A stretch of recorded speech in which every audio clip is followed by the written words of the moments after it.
이런 서랍, 집에 하나쯤은 가지고 있지 않으신가요? 거실 테이블 옆, 주방 싱크대 아래, 또는 현관 신발장 옆에 있는 마치 우리 집의 판도라의 상자 같은 서랍 말입니다. 많은 분들이 가족들 잡동사니 정리를 정말 어려워하십니다. 한창 크는 아이들 학용품부터 어느새 다 커버린 자녀들이 두고 간 물건, 가끔 오는 손주들의 장난감까지.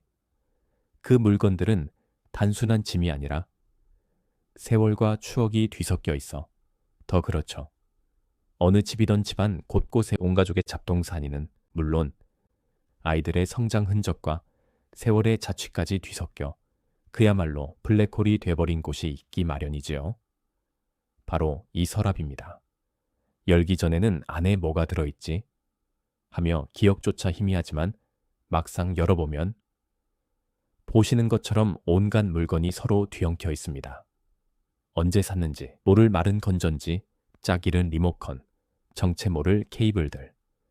온 가족의 잡동사니가 블랙홀처럼 빨려 들어가 있죠. 이런 서랍은 큰 맘 먹고 정리를 해두어도 신기하게도 일주일을 못 가지요. 많은 분들이 나는 정리엔 소질이 없나 봐 하며 자책하기도 합니다. 아침에 아이가 찾는 학교 준비물을 급하게 찾는데 분명히 서랍 어디엔가 있는 걸 알면서도 10분을 넘게 헤매다 결국 비 오는 날 문방구까지 뛰어가야 했던 경험 다들 있으실 겁니다. 그 서랍을 다시 보면서 문득 이런 생각 하지 않으실까요? 이건 물건이 아니라 내 소중한 시간과 돈, 감정을 가둬두는 감옥이구나. 이런 블랙홀 서랍은 단순한 물건 덩어리가 아닙니다. 매일 아침 물건을 찾느라 낭비하는 시간의 세금, 집에 있는 줄 모르고 또 사게 되는 지출의 벌금, 그리고 어지러운 서랍을 볼 때마다 느껴지는 마음의 빚입니다. 하지만 걱정하지 마세요. 오늘 이 영상을 끝까지 보신다면 여러분의 블랙홀 서랍이 놀랍게도 삶의 질을 높이는 만능 보물 서랍으로 탈바꿈하는 마법을 경험하게 될 겁니다. 묵은 짐을 덜어내고 마음까지 가뿐해지는 그 방법을 지금부터 알려드릴게요. 그럼 이 블랙홀의 정체를 파악하기 위해 가장 먼저 해야 할 일이 있습니다. 바로 서랍 안에 모든 것을 쏟아내는 겁니다. 이제 내 돈과 시간을 훔쳐간 범인을 찾기 위해 블랙홀 서랍의 잡동사니 수사대를 파견할 시간입니다. 이렇게 모두 꺼내놓고 보니 정말 어마어마하죠? 괜찮습니다. 이게 바로 변화의 시작이니까요. 지금부터 이 물건들을 하나씩 신문하며 과거의 물건이 현재의 소중한 공간을 차지하지 않도록 과감히 이별을 고하겠습니다. 첫째, 제 기능을 잃어버린 죽은 문구류입니다. 잉크가 말라버린 볼펜, 딱딱하게 굳어버린 풀, 여러 번 써서 심이 뭉툭해진 형광펜, 부러진 연필, 나중에 쓸 일이 있겠지 하고 넣어두지만 막상 급하게 메모할 일이 생겼을 때 우리를 배신하는 것들이죠. 결국 짜증과 함께 새 펜을 찾게 됩니다. 찾는 시간 낭비, 다시 사게 되는 돈 낭비. 이 모든 게 바로 이 마른 펜들 때문입니다. 과감히 비워내세요. 둘째, 정체를 알 수 없는 미스터리한 물건들입니다. 어떤 제품의 충전기인지 알 수 없는 수많은 케이블, 어느 가구에서 빠졌는지 모를 나사못 한두 개, 짝을 잃은 블루투스 이어폰 한쪽, 건전지를 갈아도 작동하지 않는 낡은 리모컨, 어디에 쓰는지 모르는 작은 부품들, 이런 물건들은 고물상에서도 거부할 잡동사니입니다. 과거의 물건이 현재의 소중한 공간을 차지하도록 내버려 두지 마세요. 지금 당장 재활용함으로 보내세요. 셋째, 유효기간이 지나버린 과거의 흔적들입니다. 몇 년 전에 받은 회사의 로고가 박힌 기념품, 유통기한이 훌쩍 지난 반창고나 소독약, 지난달 전기요금, 고지서나 묵은 영수증, 사용하지 않는 쿠폰들, 이런 물건들은 보관할 가치가 없습니다. 넷째, 아이들의 성장과 함께 쌓이는 추억의 덫입니다. 바로 모든 세대가 공감하실 부분이죠. 몽당 색연필, 반쯤 쓰다만 지우개, 어디서 빠졌는지 모를 레고 조각, 혹은 이제는 다 커서 집을 떠난 자녀가 학창 시절에 쓰던 낡은 필통과 가끔 오는 손주들이 놓고 간 작은 장난감까지. 아이가 쓰던 거라 버리기 아깝다는 마음에, 혹시 또 쓰겠지 하는 마음에 하나둘 넣어두셨을 겁니다. 하지만 이 물건들 정말 다시 사용하나요? 아이가 더는 찾지 않고 제 기능도 잃어버렸다면 그것은 더 이상 추억이 아니라 현재의 소중한 공간을 차지하는 짐일 뿐입니다. 꿀팁.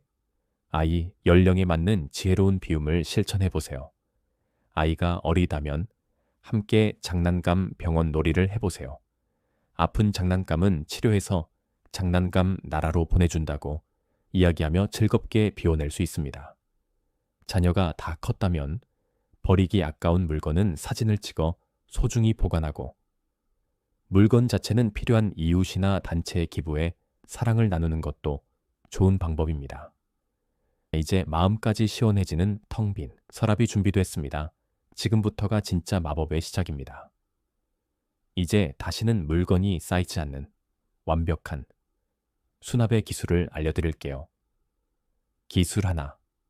칸막이로 각자의 집을 만들어주세요.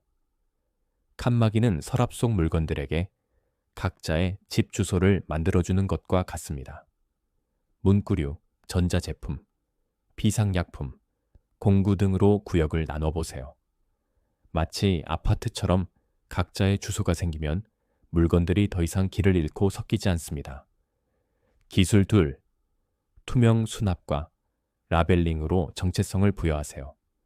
작은 구슬, 스티커, 건전지 같은 물건들은 투명한 약통이나 지퍼백에 담아두면 한눈에 보여서 정말 편합니다. 여기에 이름표를 붙여두면 금상첨화죠. 강력 추천 팁. 만능 키즈 스테이션을 만들어 보세요. 손잡이 달린 작은 바구니 하나면 충분합니다. 육아맘이라면 매일 저녁 숙제 전쟁을 끝내줄 이동식 학습 바구니로 활용할 수 있고요. 손주를 두셨다면 가끔 오는 손주들을 위한 서프라이즈 보물 상자로 준비해 두실 수도 있죠. 서랍에서 이 바구니만 쏙 꺼내면 바로 놀이 공간, 학습 공간이 만들어집니다. 엄마, 지우개 어딨어? 할머니, 그림 그리게 종이 주세요. 하는 말을 막아주는 최고의 방법입니다. 기술 셋. 원인, 원아웃. 원칙을 생활화하세요. 새로운 물건을 서랍에 넣을 때는 비슷한 물건 하나를 반드시 비우는 것입니다. 서랍의 공간을 한정된 예산이라고 생각해 보세요.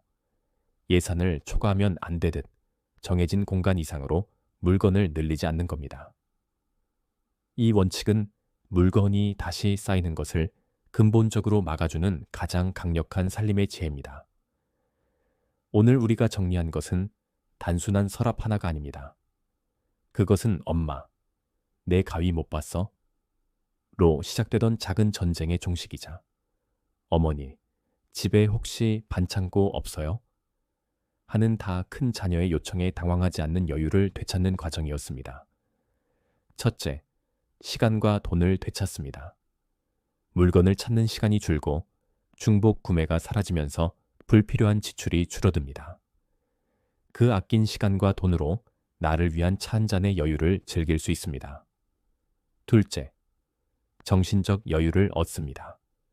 복잡한 서랍을 볼 때마다 느꼈던 답답함이 사라지고 깔끔한 공간을 볼 때마다 마음이 평온해집니다. 작은 공간의 정리가 마음의 평화로 이어지는 놀라운 경험을 하게 될 겁니다. 셋째, 모든 가족에게 편안함과 신뢰를 선물합니다. 잘 정돈된 서랍은 어린 자녀에게는 자신의 물건을 아끼는 책임감을, 다 큰 자녀와 손주들에게는 우리 집은 항상 모든 게 준비되어 있어라는 안정감을 줍니다. 이 작은 성공 경험이 집안 전체의 활력을 불어넣고 내 삶을 더 가치 있는 것들로 채우는 강력한 동기가 될 것입니다.